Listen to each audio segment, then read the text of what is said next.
All right, this is Raymond Griffith, and we're going to finish up our discussion of addition and subtraction of whole numbers here in Chapter 2.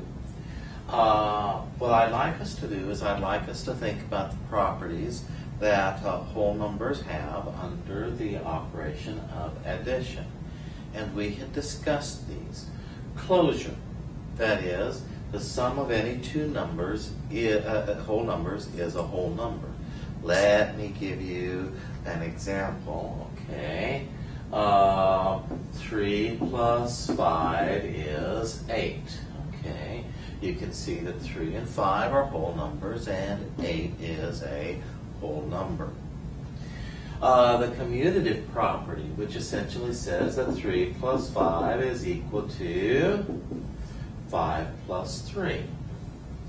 The identity property, which says that there is a number 0, which when you add the 3, still keeps 3 retains its identity. It does not change what you're operating on. And then the associative property, which essentially, let's say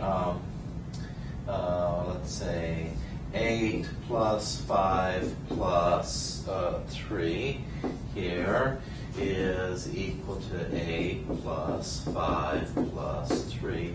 You can see 13 and 3 is 16, and 8 plus 8 is 16. So you can see that addition has all of these properties. Well, what properties does subtraction have? Well, here we go. We're going to find out. Let's see, does subtraction have the closure property for the set of whole numbers? Well, let's see. I can do 8 minus 5 is 3. That looks okay. Whole number, whole number, whole number. What about 3 minus 5 is? Uh-oh. Nope. Subtraction does not have closure under the whole numbers because there are some subtractions you could do with whole numbers that would not produce a whole number. Well, does the subtraction have the commutative property? For example, is 5 minus 3 equal to 3 minus 5?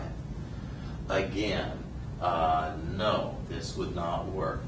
You can see that from a number line idea, here's 0, okay, here's 5, and here's 5 minus 3, and that would end up at 2.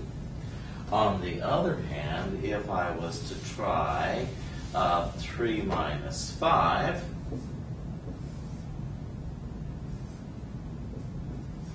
here's 3. Uh-oh, I'd be going back way too far, wouldn't I? Well, obviously, subtraction does not have the commutative property. What about the identity property? Well, how about 3 minus 0 is equal to 3? Well, now that's well and good. That looks nice. It's possible, but you see this thing, okay, also, remember that addition also has the commutative property, so I could say 0 plus 3 is 3. Can I say 0 minus 3 is 3? No. I think maybe we'd better not allow subtraction to have the identity property either, because unless you strictly make 0 to be the subtrahend, in that case I suppose you could do it, but you need to be careful there. You can say that 0 is the only number you can subtract from a number and keep the number that you start with, okay? Now, how about the associative property? Well, let's see, 8 minus 5 minus 3. That's 3 minus 3, which is 0. How about 8 minus minus 5 minus 3. That's 8 minus 2, which is 6. Well, obviously it doesn't have the associative property either. These properties here are associated with addition. We're going to see in the next section that they're also associated with multiplication. But subtraction doesn't really have any of those. Subtraction is an inverse operation for addition, and we're just going to have to pretty much leave it at that.